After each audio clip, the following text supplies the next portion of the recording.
Bienvenido a Entusiasta, un podcast de Ilan Katz-Mayo.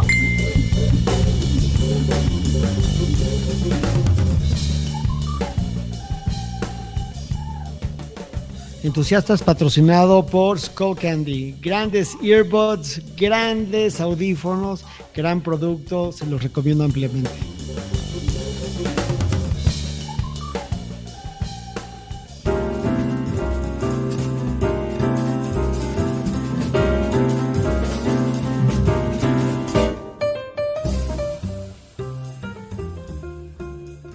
Hola, hola, hola. Yo soy Ilan Katz-Mayo, abogado de profesión y entusiasta por vocación. Y hoy entrevistamos a Anouar Mawad, uno de los grandes personajes y artistas de la escena de arte contemporánea en México. Espero que lo disfruten, estuvo padrísimo. Oye, pues ya sabes que soy un big fan, que me encanta tu obra. Tengo una obra tuya en mi pequeña, pero sin duda importante colección, cosa que me parece fenomenal. Y me gustaría empezar por toda esa historia de cómo es que tú te conviertes, o sea, este amor al arte, porque tú eres una de las personas que más identifico con la escena del arte en México. O sea, no solamente eres un artista, sino también eres como un activista del arte. No eres una persona que has estado impulsando el arte. ¿De dónde viene este amor for the arts? Creo que mucho tiene que ver con estar cuestionando todo siempre. Que es una naturaleza. ¿Así eras a los 8 años? O sea, cuando tenías 7, ¿así eras? Yo creo que sí, rebeldito y crítico y... Tú no vivías en México, vivías en Querétaro. En Querétaro. Sí, o sea, tú naces en Querétaro y creces Nací aquí, pero bueno, sí. Mi familia en Querétaro. Pero viviste siempre en Querétaro. O sea, hasta los 15 años. Hasta los 15. Y cuéntanos, o sea, ¿cuál fue tu primer contacto con el arte? No, yo creo que siempre. Mi abuela, la mamá de mi mamá, una mujer increíble, súper sofisticada. ¿Libanesa? No. Del lado de mi mamá, ella es española, mexicana, polaca. No, ella no es. Los libaneses del lado de mi papá. Ok. Sí. Entonces, esta mujer, ¿dónde vivía? ¿Qué hacía? Ella vivía aquí en México. Y luego estaba entre aquí y iba mucho a Europa. O sea, bueno, mi contacto con ella nos mandaban aquí. Nos llevaba al Centro Cultural Televisa. Uh-huh. Que era increíble. Ahí en Polanco. Cuando hoy es el J.W. Marriott, ¿no? Sí. Me acuerdo muy bien del acceso. Mi abuela tampoco nunca fue tan... Nunca entendió o nunca ha querido entender al 100 ese tipo de prácticas. ¿Cómo? Pues ella es más clásica. Ah, ok. O sea, ella era como de... Pinturitas, sí. Ella tuvo la oportunidad de comprar un montón de cosas, de estar en contacto con unos artistas increíbles,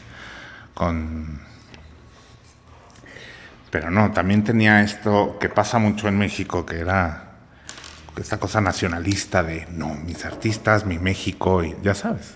Diego. Sí. O sea, las cosas que identificamos como muy mexicanas. Como muy mexicanas. No, y otras cosas, el Feliciano Peña y... Pues siempre, los cauduros. Siempre muy figurativo. Coroneles. Me acuerdo que tenía un coronel en su sala, un desnudo, una cosa abstracta y fantástica, era lo que más me gustaba de su casa. De Pedro. Que es genial. A mí me encanta Pedro Coronel. Sí. Me gusta, pero muchísimo. Sí. No, pero porque no es figurativo, probablemente. Probablemente. Sí, porque lo demás nos da un poco de flojera. Claro, exacto. Sí. Y creo que hay un punto clave que fue una exposición que hubo en Querétaro. Yo estaba muy chavito y me sentía yo muy independiente, me iba al centro, tenía yo clases de pintura y me iba al centro a caminar y veía los dos museos del pueblo, ¿no? Que era el Museo de la Ciudad y el Museo de Arte. Y en el Museo de la Ciudad lo dirigía Gabriel Horner, que a la fecha creo que sigue ahí. Y es un personaje maravilloso porque con poco presupuesto, en un contexto que nadie lo pelaba, a nivel nacional nadie nunca lo peló, en su momento hizo exposiciones que hoy, chapeau, esta que en particular era una del grupo Semefo. Okay. O sea, Early Teresa Margolles, y había unas que te decía, entra bajo tu propio riesgo. Un reto. Ajá, o sea, bueno, como el warning, no me acuerdo, no es, entra bajo tu propio riesgo, no sé cómo... no sé cómo armaban esa frasecilla ahí.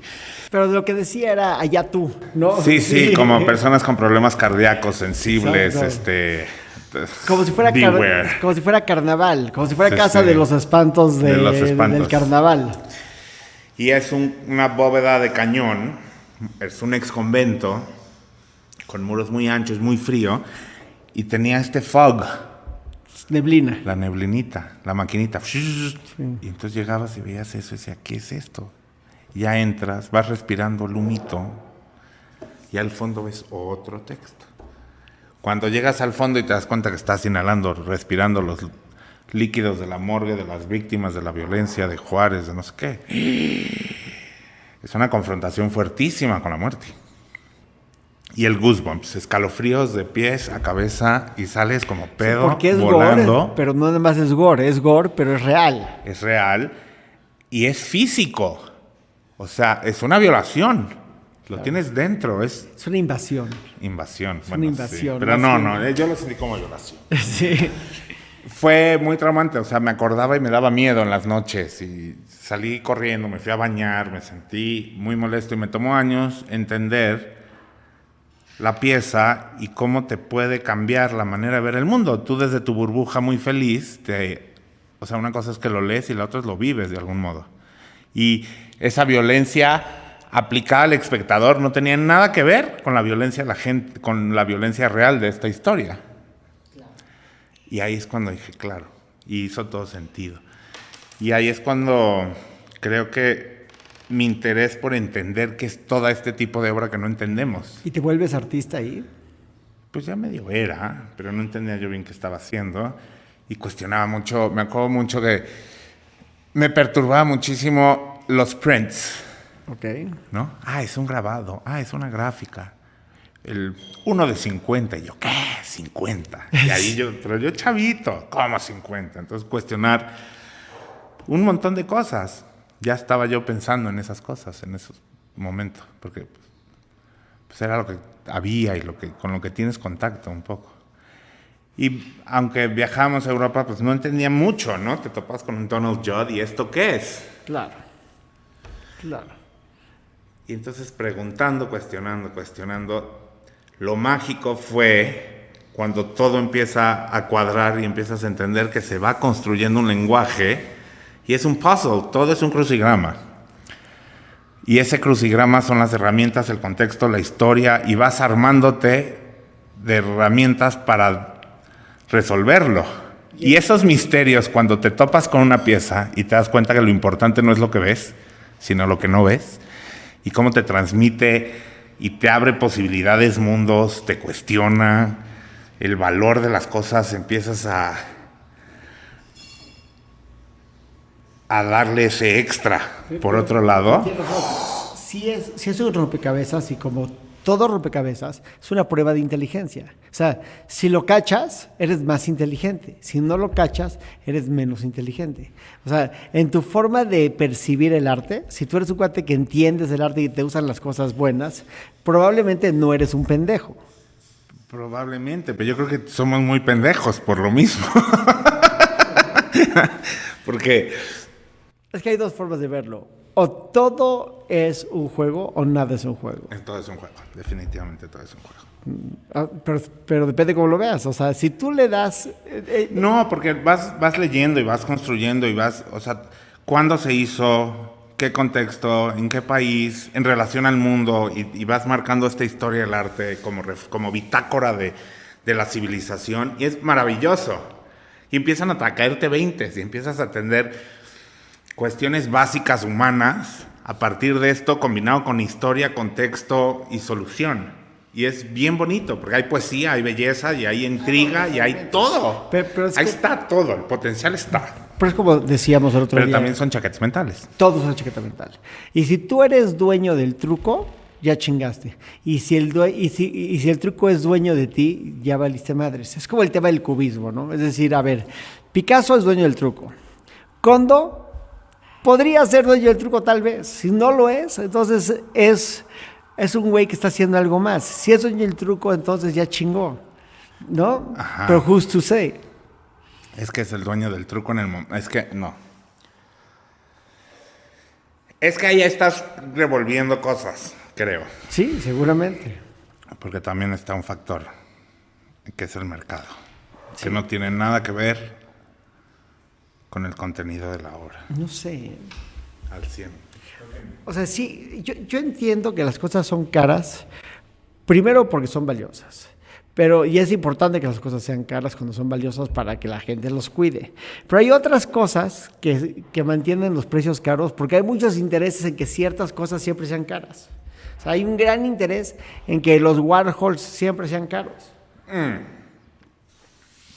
Pero creo que es indiscutible el valor de Warhol.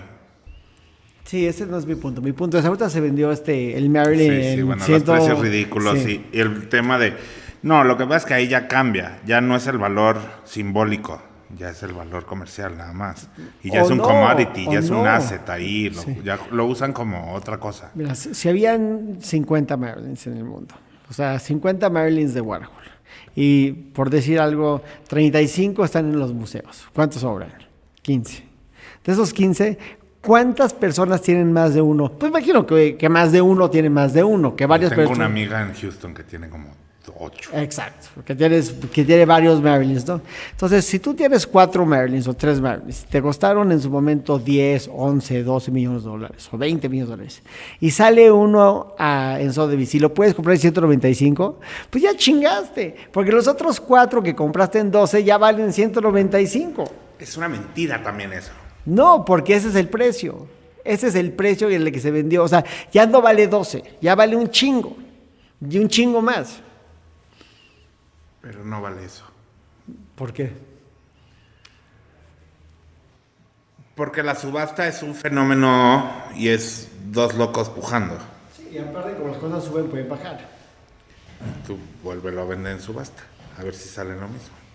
Pues mira, lo que vemos es que los precios siguen sube y sube y sube y sube y sube y sube y sube y sube. En todo, ¿eh? Sí. Pero no creo.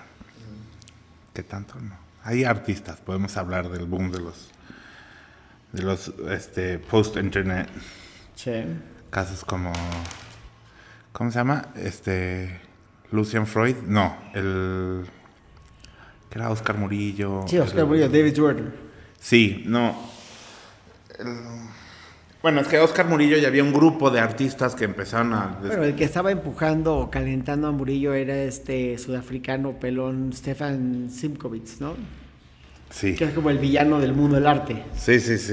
Hay varios documentales ahí. El Cristian Rosa, ahora que también está trabajando con OMR. Sí, que a mí me gusta, ¿eh?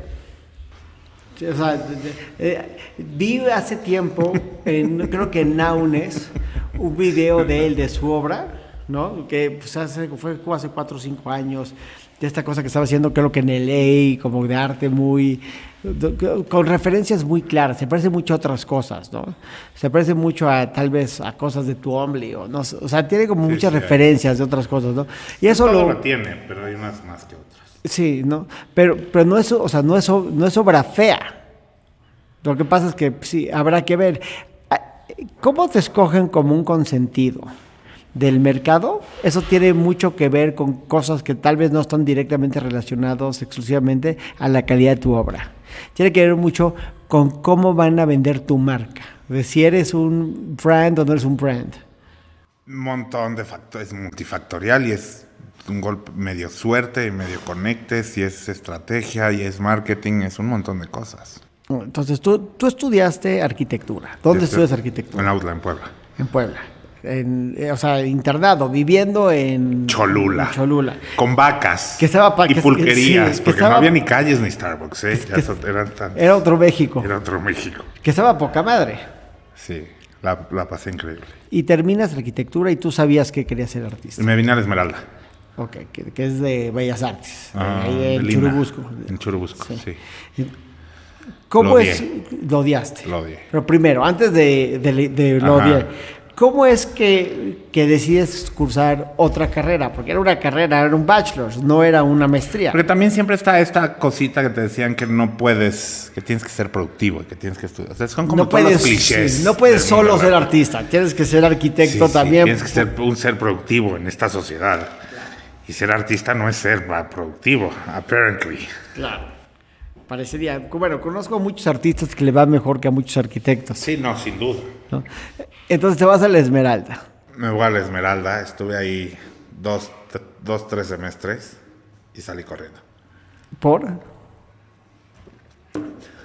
En el programa, muchos de esto es que es hablar mal de gente, no es hablar mal. Creo que seleccionaban a gente muy horizontal. Ok, esa es tu verdad, como New. Esa es mi verdad, sí. Y había una cosa ahí mediocre y sosa, y había también, bueno, te puedo decir, había una chica con la que hice el examen de admisión que tenía una capacidad increíble para ilustrar. Y en 2 segundos hacía una caricatura. Esta niña debería estar trabajando para Pixar, Disney, un talento fenomenal. Pero hay una cosa que condiciona, cuando las mentes son débiles, se condicionan a hacer lo que te dicen que se tiene que hacer. Sí, claro. Esa chica no está en Pixar ni en Disney. Y cabe mencionar que está aspirando a lo que en aquel momento se hacía en la Curie, este tipo de producción. Okay. Entonces, no es bueno ni malo ni nada, nada más es algo que no siento yo que era su voz, pero condicionaban la forma en la que se producía y se califica. De entrada, una escuela de arte está mal, por principio, pero hasta que estuve ahí lo entendí. ¿Te sales corriendo? Salí corriendo. No lo soporté. ¿Y los mandaste a chingar a su madre o fue así nada más de que ya no? No, así de ya no. Pues al principio diré hoy, no, hombre, para que este hombre venga. No, fatal, las clases, todo era pésimo, mediocre. Y un factor mediocre en México en general, no solo en esa, también puedo hablar de la otra carrera se llama y demás. El principio de Peter, que es que en cualquier organización donde hay seres humanos, la gente va a funcionar a su nivel más alto de mediocridad funcional. O sea, eso se llama The Peter Principle. Sí existe. Voy a leer al respecto, lo voy a anotar. Sí. Pues sí, no, trágico. Ahí era mucho, era demasiado. Y bueno, no, me salí. ¿Y qué haces? O sea, me topé con unos talleristas y tenía yo en algún momento el interés justo de la escultura, de cómo llegas a esto, al objeto. Claro. Porque era como lo más inmediato. Yo vengo de arquitectura, siempre he sido muy espacial. Y descubrí en una taller que tomé, que sabía yo dibujar tridimensionalmente. Y soy realmente bueno. Y hacía unas cosas figurativas horrorosas. No horrorosas, pero... O sea, muy bien hechas, pero era porque era el ejercicio de la clase. Digamos brutales. Sí, llegué con un maestro que lo amo. Imagínate, le dicen el Puñis. Buenísimo. un personaje fantástico. Y llegó y me soldó con alambrón un dibujito como de niño, una figurita humana, y me dice, estas son las proporciones de una figura humana. Calentó la plastilina, se aplica así, vas. Éntrale, jefe. Éntrale. Y en unas 4 horas tenía yo una cosa muy bien lograda. Que sigue siendo muy parecido a lo que haces, a estos muñecos de vudú o estos como dolls que haces. Sí, pero... A ver, ¿quién tiene una foto de eso? Que son como de plastilina. ¿Son de plastilina? Empiezan siendo de pasta francesa. De pasta francesa. Bueno, pero es que esas tienen una historia aparte. A ver. Bueno, vamos para allá. Entonces me clavé con la escultura. Sí. Y justo en entender por qué, como en cuestionar la escultura como proceso, porque era una cosa que no veía yo tan común. Y me encantó, me intrigó esta plasticidad que tenía. Era entender cómo la gente entendía y por qué yo entendía el espacio y el volumen y la demás gente no, cuando sentí que era algo muy natural, como un don que descubrí. Sí, intuitivo, era intuitivo. Era muy intuitivo para mí. Y ahí empecé justo con esos muñequitos, justo en esa búsqueda Empecé a pedirle a la gente que hiciera, primero con amigos y gente muy cercana, que hiciera su autorretrato en 3ª dimensión y les daba yo esta pasta francesa, que se llama, que es una pasta, como una plastilina, que se seca sola y se endurece. Y les pedía que hicieran su autorretrato en 3ª dimensión. Y empecé el archivo. Y ese es un archivo que con el tiempo, luego con la ayuda del Marco en Monterrey, el museo, tenían ellos el marco móvil y ampliamos la búsqueda a gente al azar y empecé a clasificarlo por edad, estado socioeconómico, que era una cosa muy extraña, pero más que nada por como historial de educación, si tenían primaria, si no.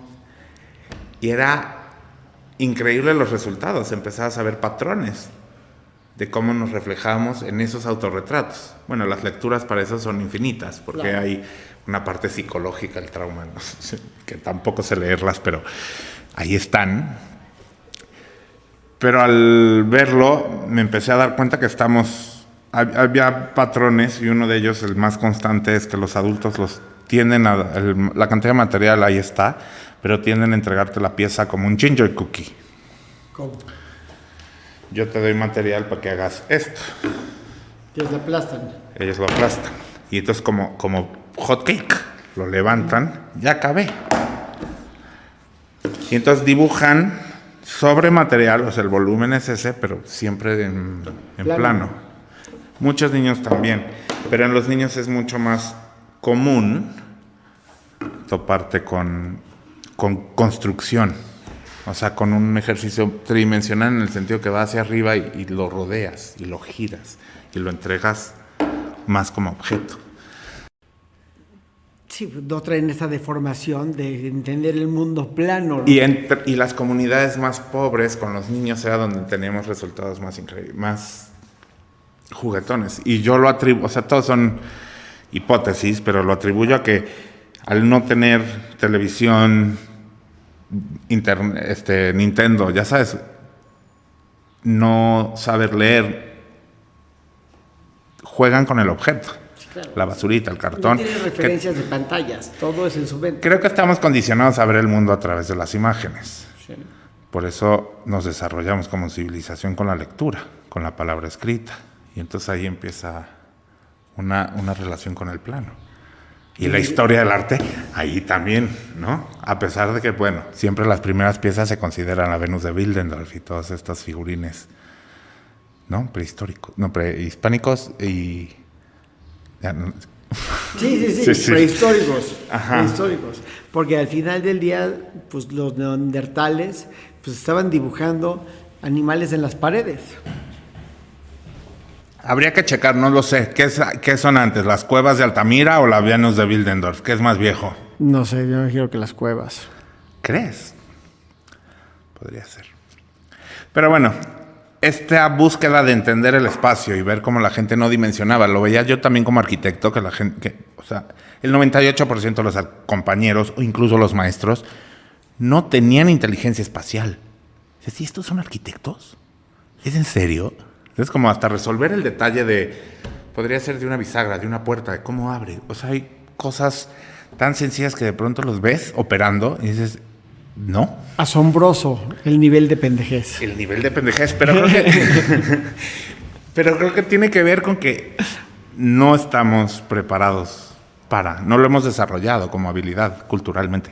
¿Y tu primera obra, tu primera escultura? La oruga. La oruga.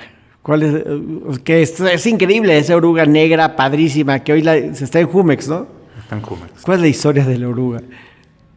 Bueno, es que cuando estás en ese panorama y empiezas voy a ser artista, vamos a producir, y ves el panorama y era trágico.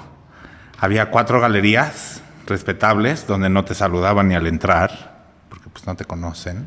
O sea, hay una cosa intimidante. ¿Qué año era eso? 2009. Ok. 2008, por ahí. 2008, ahí es cuando empiezo. Cuando me salía la Esmeralda de haber sido como 2008. Ok. Y los accesos o los caminos para exhibir y entender eran tristes. Había un proyecto muy bonito. ¿Te acuerdas de Cuadro Arte Emergente? Que lo manejaba Eric Ramírez, que luego fue el director de Poliforum, con Ercilia López Maqueo, se apellidaba López Maqueo. Tenían este programa y pues era un salón de venta muy como lo que hace ahora Acme, a otra escala, más chiquito, pero había una convocatoria y presentabas tus 3 piezas y te las vendían a unos precios que pues no te daban para vivir. Claro. Y bueno, esta historia. Y entonces cuando veo que el panorama para poder funcionar como artista en México no era nada prometedor, dije, no, así no. Y buscando caminos, en algún momento colaboré con el Museo del Papalote, y el Museo del Papalote tenía que ir a Basel, a Suiza, a presentar su programa educativo, muy innovador, por lo lúdico y no sé. Por lo chingón que está el Museo del Papalote. Por lo chingón.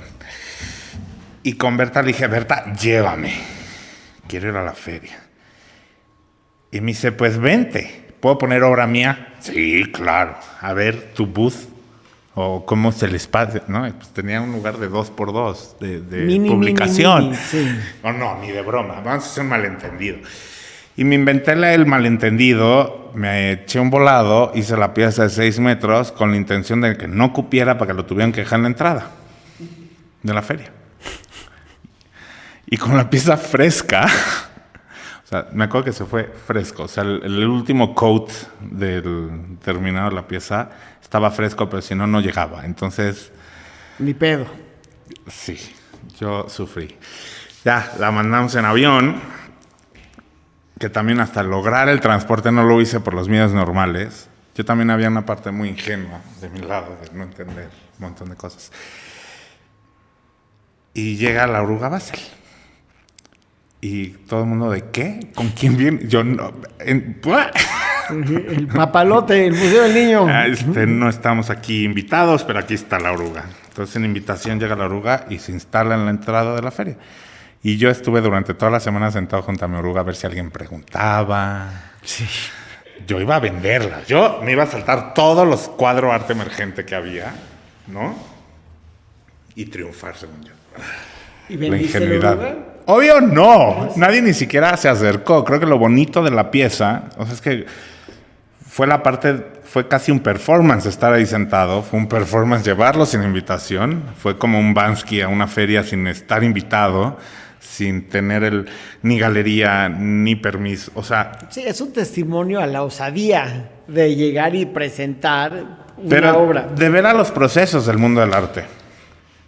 Y de ver a los procesos, porque la pieza no se vende. Después, con la ayuda de algunos personajes mexicanos, me ayudaron a tratar de venderlo. Porque bueno, ya vamos de regreso, ¿no? Ya acabó la feria y ahora quedas con la pieza. Ya hay que volver a subir a un avión que cuesta una feria. Sí, pero yo cuando la llevé con amigos. Claro. Y ahora de regreso, pues el amigo ya no podía agarrar y tomar posesión de la pieza, porque ya estaba en manos de los suizos. Una cosa como de logística, de cómo operan las entradas y las salidas. Tienen que salir de una empresa suiza. Los suizos cobraban 1000 veces más. A mí me dejaron el vuelo a costo, ¿no? Claro. Ya no había dinero. Y dije, no, pues no la puedo regresar. Me salía mucho más cara regresarla que dejarla ahí. Y entonces la tratamos de vender a una mujer que era algo del Credit Suisse, de la colección del Credit Suisse, que ofreció $25,000, una cosa así por la pieza. Y yo no me alcanzó eso, pero ni para el vuelo de la oruga. Claro. Deja tú la producción o ganarle. Are you crazy? Are you crazy? No la vendí. Pendejo yo, pero bueno. De ahí la ofrecimos a través de una amiga que es patron y apoya un montón. La ofrece a Sam Keller para el Baylor Foundation como donación. Porque yo ya, en el llanto, en la esquina, yo ya... ¿Qué voy a hacer? ¿Qué voy a hacer? Me dijo, pues ya ni modo, la vamos a donar al Baylor. Y se manda un mail al Baylor y el Sam Keller ama la pieza y le mandamos las fotos y dice, increíble, y me prometen como el gran artista mexicano. Y la respuesta es que muchas gracias por la donación, que estaría increíble. ¿Quién es el artista? Nunca había escuchado de él. ¿Nos puedes mandar más información del artista? Y pues no existía. Si no había información. No, era la primera vez que presentaba yo una pieza. Entonces, contesta después que el artista es muy joven para pertenecer a la colección. A la colección Baylor. Y yo ya me hacía con mi oruga ahí en el Baylor. Sí, ya te veías así abrazado de la oruga. Abrazado de la oruga. De ahí, no, es que la historia sigue, había un depósito de basura, los suizos muy ordenados, donde clasifican todo, y tiene como el edificio administrativo, venía con una explanada. Y entonces dije, ahí. Y no sé cómo resolvimos que guardar la pieza sobre la explanada del basurero. Nos cobraban 1,000 francos suizos al mes por guardarla. Híjole. Pinches suizos. ¿Y no se echaba a perder la pieza? No, me mandaban una vez al mes foto de la oruga, luego te las busco. Hay una foto con la oruga en primavera, la oruga en verano. Y las bonitas, cuando se ve muy bonito, es la oruga en la nieve. Sí. Porque es negra la oruga. Porque es negra. Y bueno, al final, hablé por teléfono, era mail, y pedí que por favor destruyeran la oruga después de un año, que documentaran esa destrucción y que ya no podía yo seguir pagando esos 1,000 francos al mes. Era una locura. Y nunca volví a saber, está la duda si la oruga sigue viva o no. Igual y alguien se la apropió. Igual reaparece por ahí en algún momento. Y a la par en México hice 2 copias más, porque regresé, los moldes se estaban deshaciendo, hice 2 ediciones, que una la tengo yo, y la otra me la había comprado una amiga aquí en México. Y cuando llegamos con la oruga, que para esto, mover eso es grúa, o sea, llegan los policías, es todo un desmadre. Te piden mordida aquí. Mover una cosa de esas dimensiones es complicado, y si no vienes del gobierno, pues peor. Es un pedo. Es un pedo. Ya que le instalamos en su jardín, llega el marido y dice, no puedes comprar eso. Estás loca. Estás loca. Vamos a tirar esta casa y nos vamos a un departamento. Yo, ¿what? Entonces no se hizo la venta. De ahí la llevé a Poliforum Siqueiros en un momento, cuando demuelen la casa. Entonces vamos por otra vez la oruga. Y luego Poliforum iban a arreglar también. ¿Te acuerdas? Sí, que los perfecto. y me hablaron, Mau, tienes que mover la oruga. Y yo, puta madre, volví a mover la oruga. Pinche oruga. Pinche oruga. Y en ese momento sucedió un milagro y acabó en Jumex. Pero cayó, así ni siquiera lo tuvimos que buscar, sucedió. Entonces ya Jumex la recogió, Jumex se encargó, fue maravilloso. Y ya terminó una copia en Jumex. Y al final, la pieza, pues venía mucho de un librito de culto, el de Junichiro Tanizaki, el elogio de las sombras, que mucho es cómo se invierten estos roles de la belleza y de la arquitectura y la funcionalidad desde los japoneses al lado occidental. Y justo quería yo hacer eso, por eso la pieza era negra, porque la escultura funciona con luz, proyectando sombras, y al hacerla tan de un negro absoluto, no existen sombras, solo la luz. Entonces, era en esta idea de darle la vuelta a todo. Creo que lo bonito de la pieza fue que le dimos la vuelta sin querer. Hablo en plural. No, porque sí, muchos elementos participaron en develar cómo funciona y cómo opera el mundo del arte. Entonces sí, no hay el artista genio, no hay la tensión de que alguien llegue y te aplauda. Sí. No teníamos Instagram, o sea, había otros factores que no estaban, que igual hubiesen dado un resultado, que no ayudaron, que no estuvieran. Pero lo que me impacta es que eso pasa desapercibido, una cosa de 6 metros que hoy la gente la ve y me dice, ay, es que qué bonita es la oruga. Qué chingón está la oruga. A mí me encanta la oruga. Y es un personaje como escultura que sí, justo. Pero ese sigue siendo tu tema. O sea, tu tema es la funcionalidad de las cosas. Es como las placas, que yo tengo una placa, ¿no? ¿Cómo se llama la obra de las placas? Es Hombre de Bronce. Hombre de Bronce. O sea, la historia es que un político hizo un acto de corrupción, fue un escándalo terrible, y nuestro expresidente, en vez de, o sea, en lugar de que se hiciera una investigación y se iniciara un proceso ahí, lo homenajean. Y hay una escultura de 6 metros en el Estado de México. De un exgobernador del Estado de México. De un exgobernador del Estado de México. Cuyo nombre permanecerá en el anonimato, pero se le hace... Pero a la hora que develan la escultura... La estatua. Es una estatua. Es una estatua, bueno, sí. El retratado se ofende porque lo retrataron con unos kilitos de más. Se veía chubby. Que lo pongan a dieta.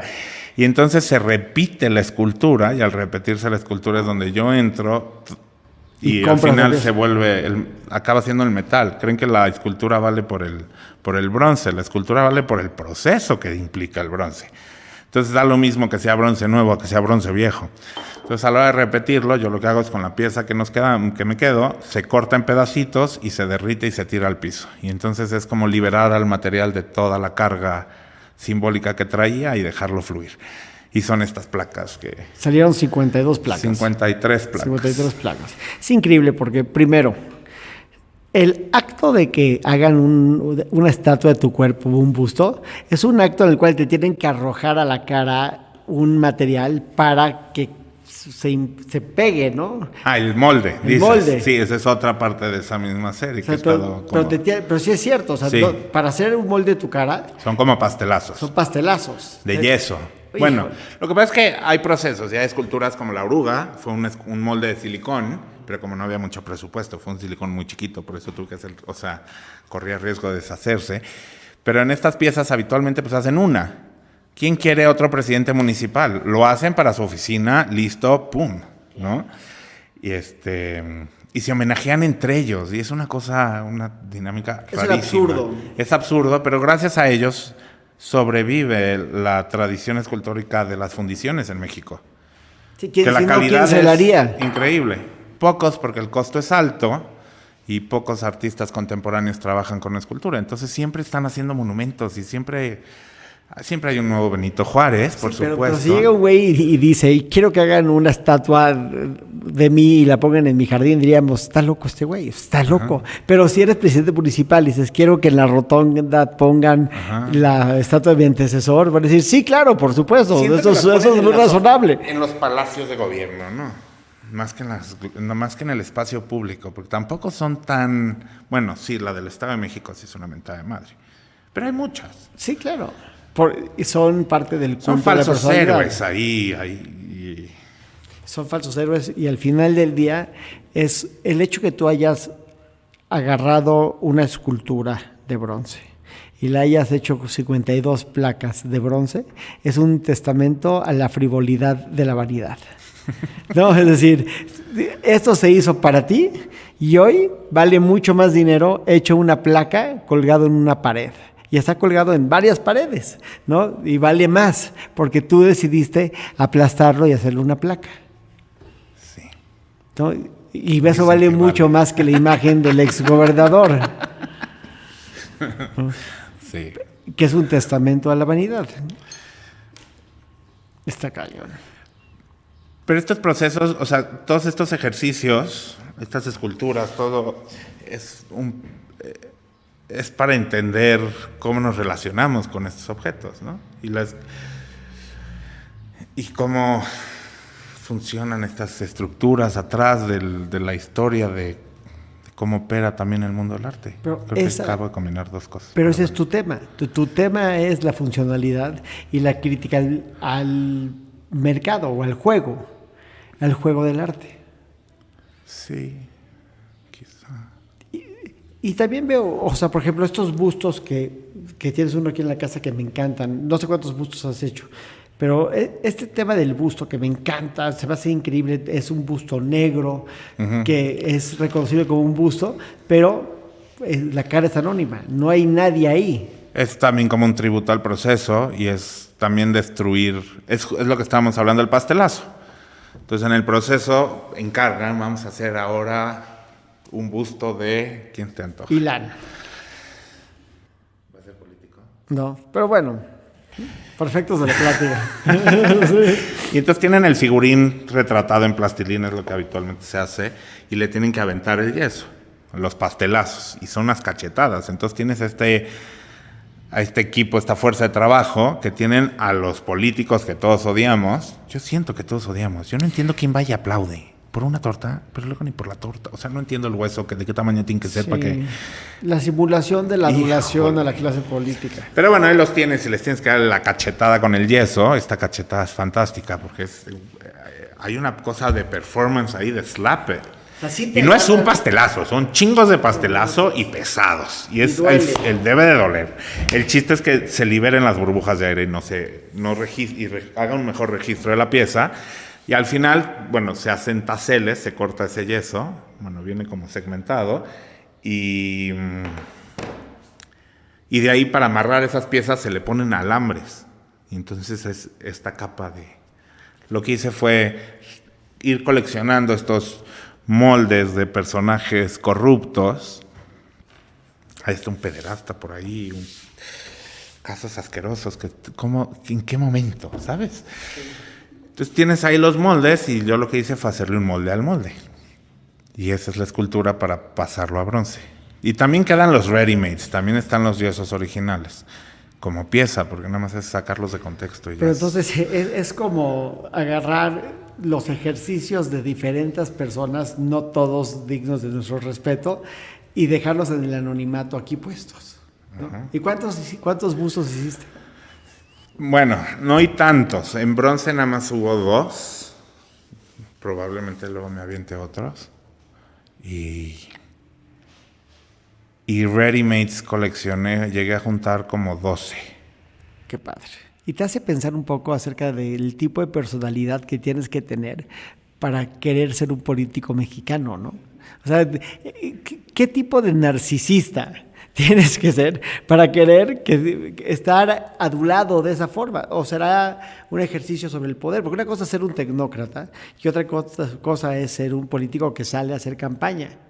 Digo, no estoy diciendo que todos son malos, al contrario, yo he visto gente muy capaz que ha tenido y debería de tener puestos públicos en México, pero por lo general hay muchos más ejemplos de impresentables que de aplaudibles. Sí, sin duda. Sí. ¿Cuál es la obra que más orgulloso te hace sentir de todo lo que has hecho? O sea, si te van a recordar hasta el día de hoy por algo, ¿cuál crees que es tu magnum opus? Híjole, creo que no ha llegado. ¿Pero de lo que has hecho? Pues no sé, hay muchos proyectos. El proyecto que hice creo que estoy muy interesado en la parte colectiva de la mente, o sea, como mente... Pero eso era Casa Maguad. Bueno, Casa Maguad es otra historia. No tienen que ver, creo que... Bueno, no lo tengo tan en orden. Pero es que tú eres muy inclusivo. No, todo lo contrario, luego me odian porque... Por mamón. Por mamón, Creo que hay una cosa de funcionar colectivamente que es lo que falta, que es lo que se necesita desde muchos equilibrios. Y creo que va a volver a ser una pieza muy política esta que hice con... ¿No te regalé el libro de Black Cube? Me encanta. Esa pieza creo que me gusta porque tiene justo busca estos equilibrios. Es un texto en metal que en bronce, que se puso en 100 edificios públicos en Denver. Sí, es un fellowship que me dieron Black Cube, me gané el fellowship y te comisionan una pieza de espacio público, que creo que la escultura, las escalas que me gustan y lo que más me interesa siempre es con el espacio público también. Y la idea era... Como que en ese momento la curadora estaba muy emocionada con los moldes, pero los moldes no funcionan en Estados Unidos porque es otro contexto. Y era esta vanidad y el ego. Y estaba Trump en el poder en ese momento, fue 2019, 2018. Y rescaté el font del Trump Tower. Y o sea, como mexicano, ¿qué significa Estados Unidos y ir a poner una pieza ahí? Y estaba mucho el de este discurso del odio al mexicano. La intolerancia. ¿Y qué es Estados Unidos? Y representa un montón de cosas y esta dualidad, donde tienes a Trump por un lado, pero la cultura pop y el American Dream y la posibilidad y toda la problemática detrás de. Y se me ocurrió juntar, en lugar de hacer un monumento, hacer un antimonumento, y era combinar un quote de una canción de Marvin Gaye, que Marvin Gaye no es quien escribe la canción, pero se vuelve una canción de Marvin Gaye, y Marvin Gaye pues casi era gay, pero no era gay, nada más el apellido, pero era negro, sufrió por todos los problemas que tiene como minoría, abuso de sustancias, y se murió por gun control también. Pues lo mató su papá. Su papá lo asesinó a balazos. A balazos. Porque él intercedió en una madriza entre su papá y su mamá. O sea, es decir, sus papás están peleando, Sí, él sí. se mete, se va a su casa y va su papá a su casa y lo mata. Sí, sí. Entonces, son muchos de los problemas que representa Estados Unidos, así como el American Dream del mexicano que va a buscarlo. The American Nightmare. Es el American Nightmare. Y entonces esta dualidad resumida en pop culture con una frase súper generosa que es "To share is precious, pure and fair", que es la canción de esta de I Want You, que también el I Want You es este deseo que representa a Estados Unidos. Y Es la seducción. Es Es la una seducción. canción dedicada a la seducción. Es una seducción hecha canción, más bien. sí. Y ahí la pieza funciona muy bien porque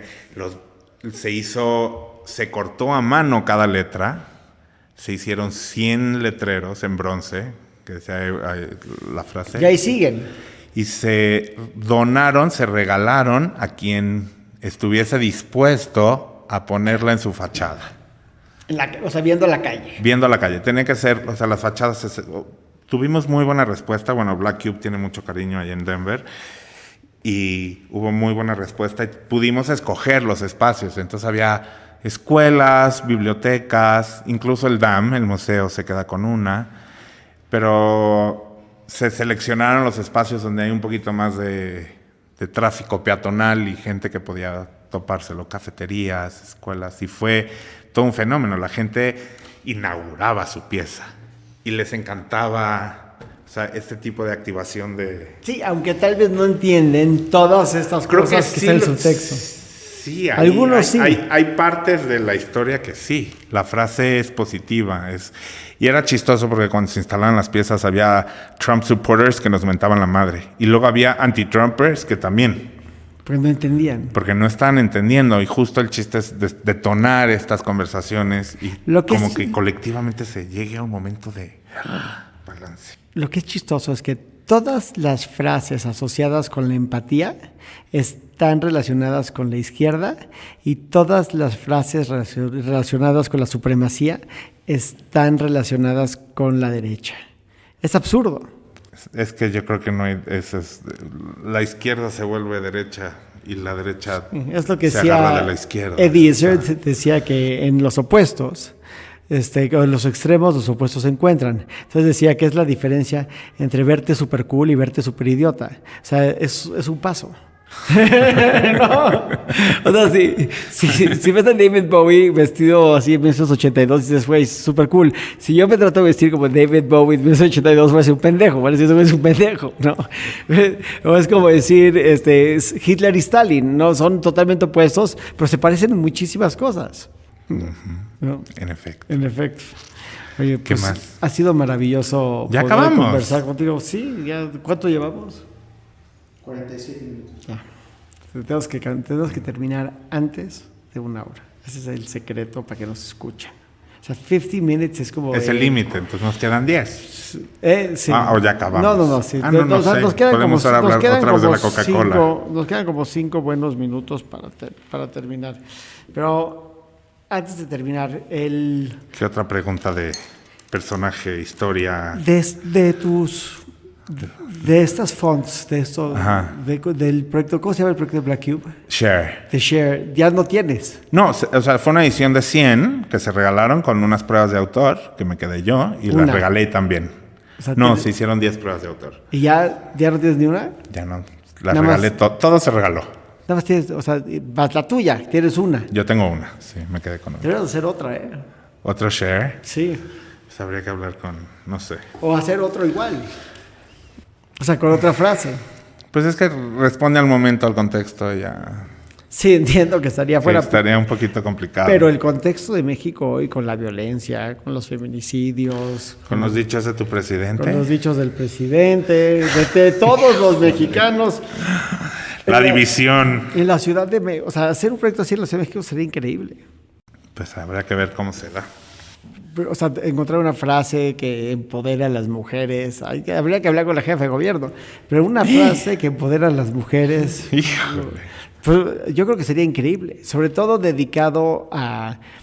Porque aparte, lo que sí es cierto es que en la Ciudad de México el crimen de alto impacto se ha reducido. O sea, es decir, no es que no tengamos crimen en la Ciudad de México. ¿Y el señor Harfush ahí en Palmas? ¿A dónde fue? Reforma. Sí, pero ¿sabes qué pasa? Harfuch es el mejor policía de México. Y sí lo hace muy bien. O sea, por algo lo trataron de matar. O whatever, que fue eso. Pero tenemos muy buen policía. Muy buen policía. O sea, sin duda es el mejor policía de México. Bueno, yo en negocios tengo anécdotas de... Sí, porque no deja de ser México. De o sea, corrupción y de policías abusivos y acabado con los ministerios que también son un asco. Sí, Eso se tiene que regular de algún modo y tiene que cambiar. O sea, no dejamos de estar en México. Pero para es que bien creo y que para no mal. nos debemos afirmarlo está también mal. Deberíamos encontrar más bien maneras de presionar para que lo aceptamos. Sí. Y aceptarlo es el primer error. Pero yo creo que está acá. O sea, yo siento que las cosas a veces empeoran antes de que mejoren. Creo que este sexenio, que es el sexenio de las promesas no cumplidas de la corrupción, y hablando desde el punto de vista del arte, es decir, oye, como artistas... Sí, porque la que ahora es oposición tiene que corregir todos sus errores para poder darle la madre a este que ahora... Y este era el candidato de los artistas. Este era el candidato de la izquierda. ¡Híjole! Sí. Pero es que si nos ponemos a definir lo que es la izquierda, ahí está peligroso. Sí, de ese engrudo llamado izquierda. Ese engrudo, hay mucha ingenuidad. Sí, pero es identificable López Obrador con varios artistas importantes de nuestra generación. Pero buscamos gente preparada. No, tú estás hablando del ideal. Yo lo que estoy diciendo, mi punto es, los artistas llegaron a este gobierno esperando apoyo a las artes, esperando menos corrupción. Y lo que hemos visto es una serie de promesas que no se cumplen. Eso es el tema de este sexenio. El tema de este sexenio son las oportunidades fallidas, así como lo fue en el sexenio de Fox. Y como artista, hablar de eso, porque hoy que nos preocupa en México, sí, está increíble, tenemos el mejor clima, la mejor gente, la mejor comida, tenemos un gran nivel de vida para los afortunados, sí, pero lo que queríamos era cambio, que la corrupción dejara de ser el sistema, y el sistema sigue siendo la corrupción. Y la pregunta es, desde el arte, ¿dónde se abordan esas paradojas? Híjole. Se puede quedar corto de pronto. No, sí, pero el arte lo que genera es conciencia. O sea, si a mí me preguntas, ¿cuál es el objetivo del arte? O sea, ¿para qué sirve el arte? Detonar pensamiento. Lo que pasa es que cuando tienes un público muy reducido, es más, globalmente hay unas estadísticas escandalosas de la gente que considera que Picasso no es artista. ¿Te acuerdas que lo sacamos el otro día en la conversación? Le estuve buscando esta semana a ver si encontraba de dónde, por si salía tema, porque me encanta el tema. El 20% de la población global, si la entrevistan en estadística, no cree que Picasso es arte. De ahí estamos ya muy mal. Si eso lo pasamos a México, pues llegamos, yo creo que ni al 1%. Sí, pero eso no quiere decir que el arte no impacte. O sea, hay diferentes niveles de conciencia. Tipos y conciencia. Pero el arte lo vemos. Pero también, como es otro idioma, se tiene que aprender. Y es un idioma que implica pensamiento crítico. Implica un poquito... Por eso estábamos hablando de otro artista. Aquí no vamos a decir nombres. Que no entiende el contexto total. O sea, que a todos se nos van y todos tenemos... Es un lado lo que estás presentando y abordas desde cierto... O sea, pero mira, no hablemos de México. Okay. Hablemos de Estados Unidos, que es mi punto. Híjole. Hoy Jay-Z, por ejemplo... Black Lives Matter. Sí, pero Jay-Z, por ejemplo, Jay-Z. Jay-Z está... La influencia de Basquiat y de muchos artistas de la era plásticos, ves que están permeando el discurso de Jay-Z. Y Jay-Z está permeando el discurso de muchas personas. O sea, el problema es que si nosotros esperamos que el arte solamente hable con el último consumidor. Pero algo ha pasado con la hiperespecialización en todos los aspectos de la vida. Y piensa, ya no somos tan multidisciplinarios. Ni hay las comunidades se van aislando. Hasta dentro de las artes plásticas es artes plásticas. Rara vez es arte con músico, con poeta, con el escritor. Hay la autosegregación es también por ahí. O sea, y eso hace que también el teléfono te esté diciendo cierto tipo de información. El teléfono te dice quién eres. Mi teléfono, o mínimo mi cuenta de Instagram, sabe que soy un hombre heterosexual. ¿Cómo lo sé? Porque cada vez que acabo en la página como de introducción, hay viejas en bikini. Siempre hay viejas en bikini en mi Instagram. Yo sé que mi teléfono sabe que yo soy un hombre heterosexual. Y esa es solo una de las 1000 clasificaciones, y entonces va haciendo el embudo ahí. Pues vamos a tener que repetir. No nos alcanzó esta conversación para abordar todos los temas, pero estoy muy satisfecho con este gran evento de la primera excursión de Entusiasta a In Situ.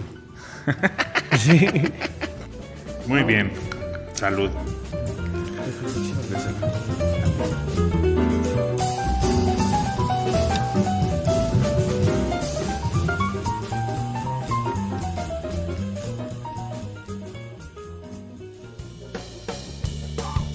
Entusiastas patrocinado por Skullcandy. Grandes earbuds, grandes audífonos, gran producto, se los recomiendo ampliamente. Entusiasta, un podcast de Ilan Katz Mayo.